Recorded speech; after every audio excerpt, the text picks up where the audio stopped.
Watch me turn this into this. I'm Sarah from Floral, and today I'm going to show you guys how to make a DIY wreath from vines. I've got a collection of vines here.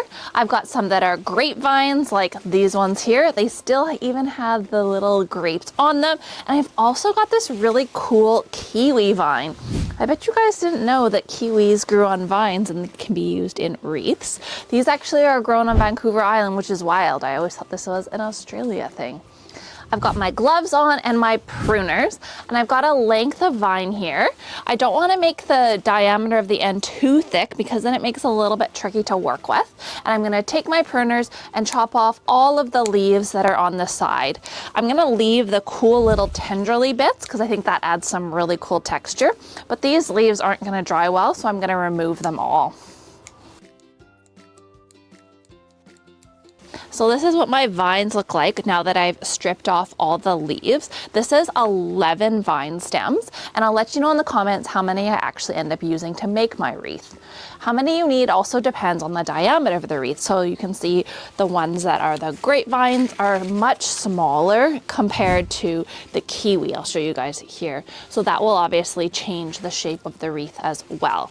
You can use any sort of vine that you want. You could do honeysuckle, wisteria, obviously grape, kiwi, Virginia creeper. It's really totally up to you.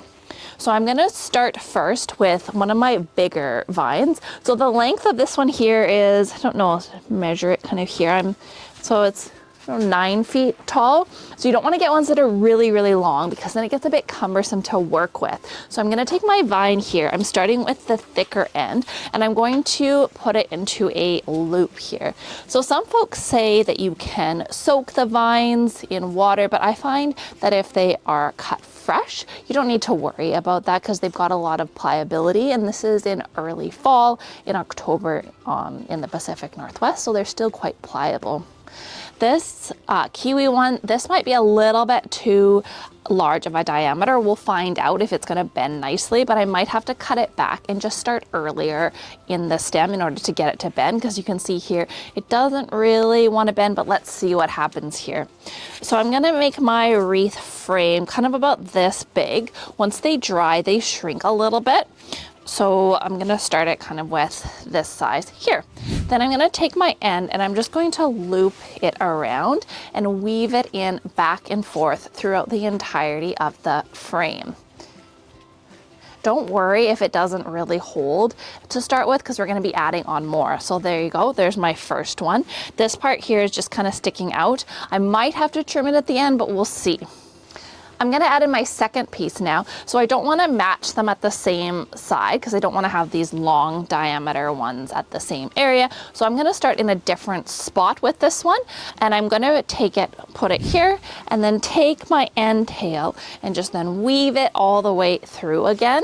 You need to do this a little bit slowly because if you go too fast, the vines have a tendency to break. So I'm just going to weave it through back and forth, just pulling it through.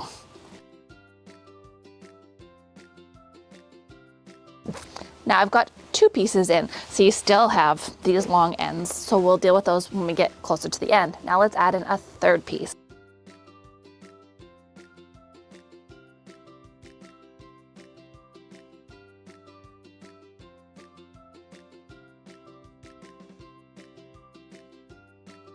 This is my frame so far with the kiwi vines, and now I'm going to add in the grapevine, which are quite a bit smaller diameter. Same approach.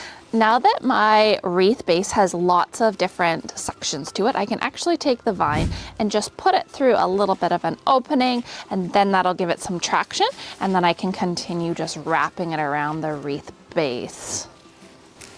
So now let's talk about what to do with these guys. So we've got the wreath base pretty structured now. So I can take these ends, and if they're pliable enough, we'll find out, we can just tuck them in. So that one tucked okay. I've got 2 here at the same point, so I obviously wasn't paying attention to my own rule about not stacking them next to each other. It makes it a little bit trickier when you're trying to hide 2 really firm ends. So see, I got this one tucked in quite nicely. Now let's see if I can do this one too, because I had them unfortunately at the same spot. Yep, they tucked in great. Let's see about this guy. And you know, if this all else fails, we can just cut them out, but it's kind of nice for the structure of the wreath base to add them in. That one got added in nicely. And then this one here. So this diameter turns out that it was okay. Anything bigger than this though would not have been able to be pliable enough to move it into a wreath base. So this one here I'm really struggling with. Oh, and I broke it. So this one was too thick, obviously. So I'll just give it a cut back with my pruners and then try to get these other ones. This one also broke. These all broke, so these ones were obviously too big. So I'll just take my pruners and give them a little snip off.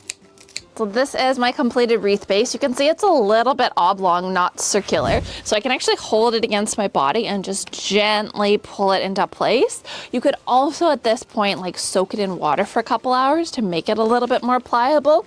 But just doing that against my body was actually enough to get the shape that I wanted. And now I can decorate it with whatever things I like. I can use dried flowers like statice or linaria. I also love using straw flower, and this will dry super nicely and then it will last you all season long, and then just keep it for next year too and it'll work perfect. Like and subscribe if you like learning about floristry tips like this.